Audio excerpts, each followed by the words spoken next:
ತನ್ನ ಘನನಾಮದ ಗೌರವವನ್ನು ಕಾಪಾಡಿಕೊಳ್ಳುವ ದೇವಾದಿ ದೇವನಾದ ನಮ್ಮ ಕರ್ತನಾದ ಯೇಸು ಕ್ರಿಸ್ತನ ಅತ್ಯಧಿಕವಾದ ಕೃಪೆಯೂ ಸಮಾಧಾನವು ತಮಗೂ ತಮ್ಮ ಕುಟುಂಬದ ಪ್ರಿಯರೆಲ್ಲರಿಗೆ ಹೆಚ್ಚಾಗುಂಟಾಗಲಿ. ಹೃದಯಂಗಮ ಮಾತು ಎನ್ನುವ ಈ ಮುಂಜಾನೆಯ ವಾಕ್ಯ ಧ್ಯಾನದ ಸರಣಿಯಲ್ಲಿ ಈ ತಿಂಗಳು ನಾವು ದೇವರ ಇಸ್ರಾಯೇಲರು ಅಥವಾ ಒಡಂಬಡಿಕೆ ಜನರು ಎಂಬ ಶೀರ್ಷಿಕೆಯಲ್ಲಿ ದೇವರ ವಾಕ್ಯವನ್ನು ಧ್ಯಾನಿಸುತ್ತಿರುವಲ್ಲಿ ಈ ದಿನ ನಾವು ಧ್ಯಾನಿಸುವಂಥ ದೇವರ ವಾಕ್ಯದ ಭಾಗ ಹೆಜ್ಕೇಲನ ಪ್ರವಾದನೆ ಗ್ರಂಥ 36ನೇ ಅಧ್ಯಾಯ 24 ಮತ್ತು 25ನೇ ವಚನಗಳು. ಹೆಜ್ಕೇಲ 36, 24, 25. ನಾನು ನಿಮ್ಮನ್ನು ಜನಾಂಗಗಳೊಳಗಿಂದ ಬಿಡಿಸಿ ಸಕಲ ದೇಶಗಳಿಂದ ಒಟ್ಟುಗೂಡಿಸಿ ಸ್ವದೇಶಕ್ಕೆ ಬರಮಾಡುವೆನು. ನಾನು ನಿಮ್ಮ ಮೇಲೆ ನಿರ್ಮಲೋದಕವನ್ನು ಪ್ರೋಕ್ಷಿಸಲು ನೀವು ನಿರ್ಮಲರಾಗುವಿರಿ. ನಿಮ್ಮ ಸಮಸ್ತ ವಿಗ್ರಹಗಳಿಂದಲೂ ಸಕಲ ವಿಧವಾದ ಹೊಲಸಿನಿಂದಲೂ ನಿಮ್ಮನ್ನು ಶುದ್ಧಿ ಮಾಡುವೆನು. ಈ ವಾಕ್ಯಗಳನ್ನು ದೇವರು ತನ್ನ ಆತ್ಮನ ಮೂಲಕ ನಮಗೆ ಇದನ್ನು ವಿವರಿಸಲಿ. ನಾವೀಗ ಓದಿದಂಥ ಈ ದೇವರ ವಾಕ್ಯದ ಭಾಗ ಇಲ್ಲಿಂದ 24ರಿಂದ ಮುಂದಿನ ಕೆಲವು ವಚನಗಳವರೆಗೂ ಓದಲಿಕ್ಕೆ ಬಹಳ ಸೊಗಸು. ಇದನ್ನು ಹಳೆ ಒಡಂಬಡಿಕೆ ಬೆಳಕಿನಲ್ಲಿ ಓದಬೇಕು ಅಥವಾ ಹೊಸ ಒಡಂಬಡಿಕೆ ಬೆಳಕಿನಲ್ಲಿ ಓದಬೇಕೆನ್ನುವಂಥ ಒಂದು ಒಳ್ಳೆಯ ಪ್ರಶ್ನೆ ನಮ್ಮೊಳಗೆ ಬರ್ತದೆ. ಒಂದು ವೇಳೆ ಹಳೆ ಒಡಂಬಡಿಕೆಯಲ್ಲಿ ಓದುವಂಥ ಈ ವಾಕ್ಯದ ಭಾಗ ಹೊಸ ಒಡಂಬಡಿಕೆಯ ಬೆಳಕಿನಲ್ಲಿ ನಮಗೆ ಬಹಳ ಸೊಗಸಾಗಿ ಅರ್ಥವಾಗ್ತದೆ. ಈ ವಾಕ್ಯಗಳು ಒಂದು ಕಡೆ ನೇರವಾಗಿ ಈಗಿನ ಇಸ್ರಾಯೇಲ್ ಮತ್ತು ಅದರ ಪ್ರಜೆಗಳಾದ ಇಸ್ರಾಯೇಲರಿಗೆ ಸಂಬಂಧಪಟ್ಟದ್ದು. ಅದೇ ವೇಳೆಯಲ್ಲಿ ದೇವರು ಸುವಾರ್ತೆ ಮೂಲಕ ಜಗತ್ತಿನಾದ್ಯಂತ ಎಲ್ಲ ದೇಶಗಳಿಂದ, ಎಲ್ಲ ಜನಾಂಗಗಳಿಂದ, ಎಲ್ಲ ಭಾಷೆಗಳವರಿಂದ ತನ್ನೆಡೆಗೆ ಸೆಳೆಯುತ್ತಿರುವಂಥ ಕ್ರಿಸ್ತನ ಸಭೆಗೂ ಅಷ್ಟೇ ಪ್ರಾಮುಖ್ಯವಾಗಿ ಸಂಬಂಧಪಡುವಂಥ ವಚನಗಳು. ಇಲ್ಲಿ ದೇವರು 24ನೇ ವಚನದಲ್ಲಿ ಹೇಳ್ತಾನೆ, ನಾನು ನಿಮ್ಮನ್ನು ಜನಾಂಗಗಳೊಳಗಿಂದ ಬಿಡಿಸಿ ಸಕಲ ದೇಶಗಳಿಂದ ಒಟ್ಟುಗೂಡಿಸಿ ಸ್ವದೇಶಕ್ಕೆ ಬರಮಾಡುವೆನು. ಇದೊಂದು ಅದ್ಭುತವಾದ ಪ್ರವಾದನೆಯ ವಾಕ್ಯ. ಈ ವಾಕ್ಯ ನೆರವೇರಿದೆ ಎಂಬುದಾಗಿ ಪ್ರಶ್ನಿಸಿದರೆ ಈ ವಾಕ್ಯ ಈಗಾಗಲೇ ನೆರವೇರಿದೆ. ಬೇರೆ ಬೇರೆ ಕಾಲಗಳಲ್ಲಿ ನೆರವೇರಿದೆ. ಸೆರೆ ಹೋಗಿದ್ದ ಬಾಬೆಲ್ ದೇಶಕ್ಕೆ ಸೆರೆ ಹೋಗಿದ್ದ ಯಹೂದಿ ಹಿಂತಿರುಗುವಲ್ಲಿ ಈ ವಾಕ್ಯ ನೆರವೇರಿದೆ. ಅಥವಾ ಮೊದಲನೇ ಮಹಾಯುದ್ಧ ಮುಗಿದು ಬೆಲ್ಫೋರ್ಡ್ ಅಕಾರ್ಡ್ ಎನ್ನುವಂಥ ಒಂದು ಪ್ರಪಂಚದಲ್ಲಿ ನಡೆದ ಒಂದು ಜಾಗತಿಕ ತೀರ್ಮಾನ, ಅದರಿಂದ ಹಿಂದಿರುಗಿ ಬಂದ ಯಹೂದ್ಯರು, ಅದರಿಂದ ಮರುಸ್ಥಾಪನೆ ಆದ ಇಸ್ರಾಯೇಲ್ ದೇಶ, ಇದರ ನಿಮಿತ್ತ ಈ ಪ್ರವಾದನೆ ನೆರವೇರಿದೆ. ತಿರುಗಿ ಮತ್ತೆ ನೆರವೇರಲಿಕ್ಕಿದೆ. ಕ್ರಿಸ್ತ ವಿರೋಧಿಯ ಕಾಲದಲ್ಲಿ ಮತ್ತೆ ಪ್ರಪಂಚದಾದ್ಯಂತ ಚದರಿ ಹೋಗುವಂಥ ಇಸ್ರಾಯೇಲನ್ನು ದೇವರು ತಿರುಗಿ ಕೂಡಿಸುವಂಥ ವಾಗ್ದಾನವನ್ನು ಹೇಳಿರುವಲ್ಲಿ ಈ ವಾಕ್ಯ ಮತ್ತೆ ನೆರವೇರಲಿಕ್ಕಿದೆ. ಅದರ ಅದೇ ವೇಳೆಯಲ್ಲಿ ಕ್ರಿಸ್ತನ ಸಭೆ ವಿಚಾರಕ್ಕೆ ತೆಗೆದುಕೊಂಡ್ರೆ ದೇವರು ಈಗ ಇಸ್ರೇಲರೊಂದಿಗೆ ಅನ್ಯ ಜನರನ್ನು ಊರೆಣ್ಣೆ ಮರಕ್ಕೆ, ಅದು ಮರದ ಕೊಂಬೆಗೆ ಕಾಡೆಣ್ಣೆ ಮರದ ಕೊಂಬೆಯನ್ನು ದೇವರು ಕಸಿ ಕಟ್ಟುವ ಒಂದು ಭಾಗವನ್ನು ನಾವು ರೋಮಪತ್ರಿಕೆಯಲ್ಲಿ ಓದ್ತೇವಲ್ಲ. ಹಾಗಾದರೆ ಇಸ್ರೇಲರೊಂದಿಗೆ ದೇವರು ಅನ್ಯ ಜನರನ್ನು ಸಹ ಸೇರಿಸ್ತಿರುವಲ್ಲಿ ಎಲ್ಲ ದೇಶಗಳಿಂದ, ಸಕಲ ಜನಾಂಗಗಳಿಂದ, ಸಕಲ ಕುಲದವರಿಂದ, ಸಕಲ ಭಾಷೆಗಳವರಿಂದ ದೇವರು ಜನರನ್ನು ಕರೆದುಕೊಂಡು ತನ್ನ ಕ್ರಿಸ್ತನ ಐಕ್ಯತೆಗೆ ಅವನ್ನ ಸೇರಿಸಿ ಕ್ರಿಸ್ತನ ಸಭೆಯಾಗಿ ಅವನ್ನ ಮಾಡ್ತಿರುವಲ್ಲಿ ಈ ವಾಕ್ಯ ಇನ್ನೂ ನೆರವೇರ್ತಲೇ ಇದೆ. ದೇವರು ಯಾಕೆ ಈ ಕಾರ್ಯವನ್ನು ಮಾಡ್ತಿದ್ದಾನೆ ಅನ್ನೋದು ದೊಡ್ಡ ಪ್ರಶ್ನೆ. ಇದಕ್ಕೆ ದೇವರೇ 22-23ನೇ ವಚನ, ಅಂದರೆ ಹಿಂದಿನ 24ನೇ ವಚನಕ್ಕೆ ಹಿಂದಿನ 2 ವಚನಗಳಲ್ಲಿ ದೇವರು ಉತ್ತರ ಕೊಡ್ತಾನೆ. ಅದನ್ನು ಸಂಕ್ಷಿಪ್ತವಾಗಿ ಹೇಳುವುದಾದರೆ, ಇದನ್ನು ಸಂಕ್ಷಿಪ್ತವಾಗಿ ಹೇಳುವುದಾದರೆ ದೇವಜನರೆನಿಸಿಕೊಂಡ ಇಸ್ರಾಯೇಲರಿಂದಲೇ ದೇವರ ನಾಮ ಅಪಕೀರ್ತಿಗೆ ಗುರಿಯಾಗ್ತದೆ. ಹಾಗಾಗಿ ದೇವರು ಹೇಳ್ತಾನೆ, ನೀವು ಜನಾಂಗಗಳೊಳಗೆ ಸೇರಿ 22ನೇ ವಚನದಲ್ಲಿ ಅಪಕೀರ್ತಿಗೆ ಗುರಿ ಮಾಡಿದ ನನ್ನ ಪರಿಶುದ್ಧ ನಾಮದ ನಿಮಿತ್ತವೇ ರಕ್ಷಣಾ ಕಾರ್ಯವನ್ನು ಮಾಡುತ್ತೇನೆ. ಇಸ್ರಾಯೇಲರು ಪ್ರಪಂಚದಾದ್ಯಂತ ಚದರಿ ಹೋಗಿ ಅಲ್ಲಿ ಅವರು ನಡ್ಕೊಂಡ ರೀತಿಯಲ್ಲಿ ಅವರು ದೇವರ ಘನವಾದ ನಾಮಕ್ಕೆ ಅಗೌರವ, ಅಪಕೀರ್ತಿ ತಂದಿದ್ದಾರೆ. ಈಗ ದೇವರು ಅದಕ್ಕೆ ಪ್ರತಿಯಾಗಿ ಅವ್ರ ಮೇಲೆ ಪ್ರತಿಕಾರ ಸಲ್ಲಿಸುವಂತೆ ಅವ್ರನ್ನ ನಾಶಪಡಿಸದೆ ಈಗ ಅವ್ರನ್ನ ದೇಶಗಳೊಳಗಿಂದ ಬಿಡಿಸಿ ಅವ್ರನ್ನ ಸ್ವದೇಶಕ್ಕೆ ಸೇರಿಸುವಲ್ಲಿ ದೇವರು ಈ ರಕ್ಷಣಾ ಕಾರ್ಯವನ್ನು ಮಾಡೋದ್ರಲ್ಲಿ ಈಗ ದೇವರು ತನ್ನ ಗೌರವವನ್ನು ತಾನೇ ಕಾಪಾಡಿಕೊಳ್ಳುವುದಕ್ಕೆ ಮುಂದಾಗಿದ್ದಾರೆ. ಎಂತಹ ಒಂದು ದೇವರ ಹೃದಯ! ದೇವರಿಗೆ ಅಪಕೀರ್ತಿ ಉಂಟು ಮಾಡಿ ಅಗೌರವನ್ನುಂಟು ಮಾಡಿದ ಜನರನ್ನು ಆತನು ಶಿಕ್ಷಿಸದೆ ಅವರನ್ನು ರಕ್ಷಿಸುವುದರ ಮುಖಾಂತರ ತನ್ನ ನಾಮದ ಮಹತ್ತನ್ನು ಆತನು ಹೆಚ್ಚಿಸಿಕೊಳ್ತಾನೆ. ಹೀಗೆ ಆತನು ರಕ್ಷಿಸುವುದರಲ್ಲೇ ಆತನ ನಾಮಕ್ಕೆ ತಿರುಗಿ ಗೌರವವನ್ನು, ಕೀರ್ತಿನ ಆತನು ಪಡೆದುಕೊಳ್ತಾನೆ. ತನ್ನ ನಾಮದ ಘನತೆಯನ್ನು ಆತನು ಹೆಚ್ಚಿಸಿಕೊಳ್ತಾನೆ. ದೇವರಿಗೆ ಸ್ತೋತ್ರ.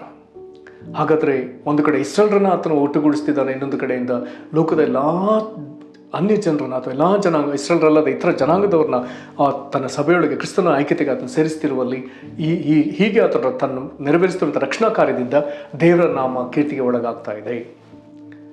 ಹೀಗೆ ಬಂದ ಜನರನ್ನು ಆತನು ಏನು ಮಾಡ್ತಾನಂತೆ, 25ನೇ ವಚನದಲ್ಲಿ ಹೇಳ್ತಾನೆ, ನಾನು ನಿಮ್ಮ ಮೇಲೆ ನಿರ್ಮಲೋದಕವನ್ನು ಪ್ರೋಕ್ಷಿಸಲು ನೀವು ನಿರ್ಮಲರಾಗುವಿರಿ. ನಮ್ಮನ್ನು ಶುದ್ಧ ಮಾಡುವಂಥ ಒಂದು ಪ್ರೋಕ್ಷಣೆಯ ದ್ರವವನ್ನು ಆತನು ನಮ್ಮ ಮೇಲೆ ಪ್ರೋಕ್ಷಿಸಲಿಕ್ಕಿದ್ದಾನೆ.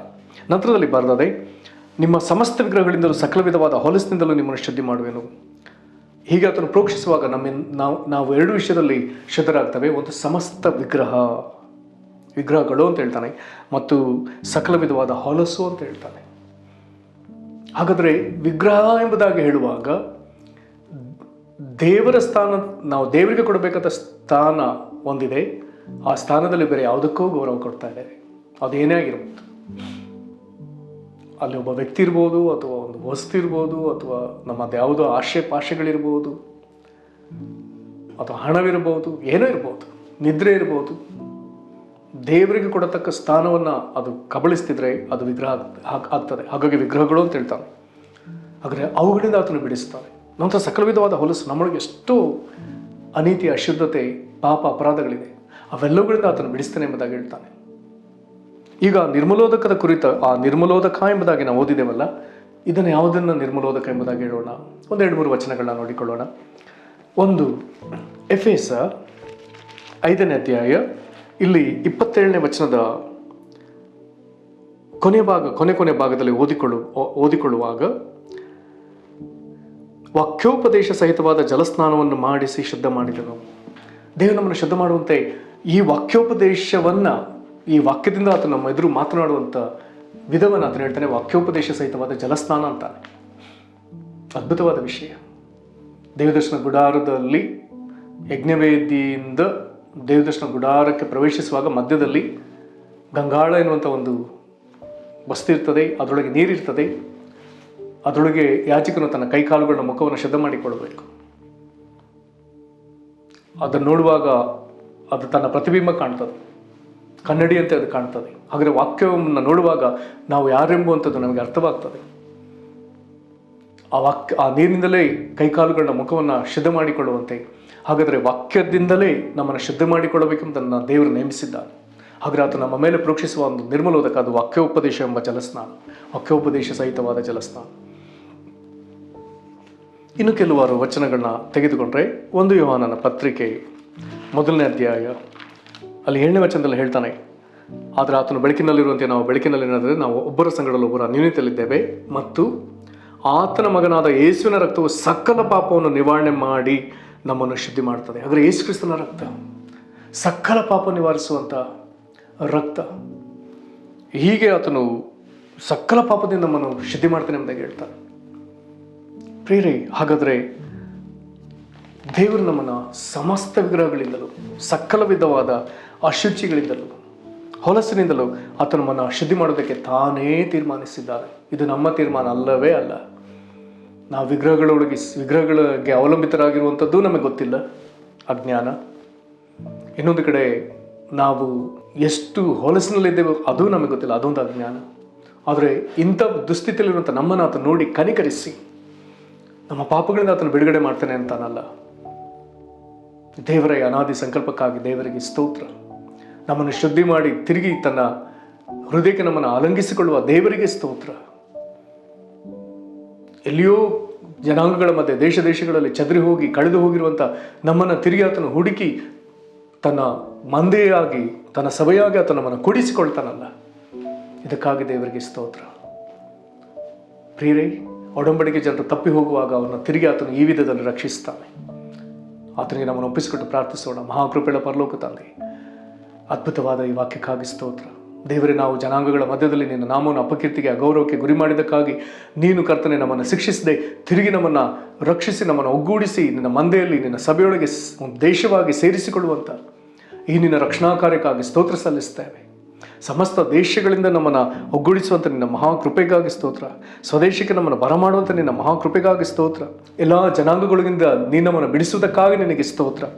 ಕರ್ತನೆ ಸೇರಿಸಿ ನಮ್ಮ ಮೇಲೆ ನಿರ್ಮಲೋದಕವನ್ನು ಪ್ರೋಕ್ಷಿಸಿ ನೀನು ನಮ್ಮನ್ನು ನಿರ್ಮಲರನ್ನಾಗಿ ಮಾಡುವುದಕ್ಕಾಗಿ ನಾವು ನಿನಗೆ ಸ್ತೋತ್ರ ಸಲ್ಲಿಸ್ತೇವೆ. ಸಮಸ್ತ ವಿಗ್ರಹಗಳಿಂದ ನಮ್ಮನ್ನು ಪಾರು ಮಾಡುವ ಆತನೇ ನಿನಗೆ ಸ್ತೋತ್ರ. ಕರ್ತನೆ ಎಲ್ಲ ವಿಧವಾದ ಅಶುಚಿಗಳಿಂದ, ಅಶುದ್ಧತೆಗಳಿಂದ, ಹೊಲಸಿಂದ ಬಿಡಿಸಿ ನಮ್ಮನ್ನು ಶುದ್ಧ ಮಾಡುವಂಥ ದೇವರೇ ನಿನಗೆ ಸ್ತೋತ್ರ. ಅಪ್ಪ, ನಿನ್ನೊಂದಿಗೆ ಒಡಂಬಡಿಕೆಯುಳ್ಳ ಜನರು ನಾವು ಕೆಡಿಸಿಕೊಳ್ಳುವಾಗ ತಿರುಗಿ ನಮ್ಮ ಮೇಲೆ ಮನಮರುಗುವ ದೇವರೇ, ಕನಿಕರುಳ್ಳಾತನೇ, ಕ್ಷಮಿಸುವಾತನೇ ನಿನಗೆ ಸ್ತೋತ್ರ. ಈ ವಾಕ್ಯವನ್ನು ಕೇಳುವಂಥ ಪ್ರಿಯರನ್ನು ಆಶೀರ್ವದಿಸ್ರಿ ದೇವರೇ. ಇಂಥ ನಿನ್ನ ಹೃದಯವನ್ನು ಅವಲಂಬಿಸಿ ನಾವೆಲ್ಲರೂ ನಿನ್ನ ಹಿಂಬಾಲಿಸೋದಕ್ಕೆ ನಿನ್ನ ಮೇಲೆ ನಮಗೆ ಇನ್ನೂ ಎಷ್ಟೋ ಹೆಚ್ಚಾದ ಪ್ರೀತಿಯನ್ನು, ದೀನತೆ, ವಿಧೇಯತೆಯನ್ನು ನಮ್ಮೊಳಗೆ ಅನುಗ್ರಹಿಸ್ರಿ. ನಿನಗೆ ಮಹಿಮೆ ಆಗಲಿ. ಈ ಪ್ರಾರ್ಥನೆ ನಮ್ಮ ಕರ್ತನಾದ ಯೇಸು ಕ್ರಿಸ್ತನ ಹೆಸರಲ್ಲಿ ಬೇಡ್ದೇವೆ ನಮ್ಮ ತಂದೆಗೆ, ಆಮೇನ್. ಕರ್ತನೆ ನಿಮ್ಮನ್ನು ಆಶೀರ್ವದಿಸಲಿ. ವಂದನೆಗಳು.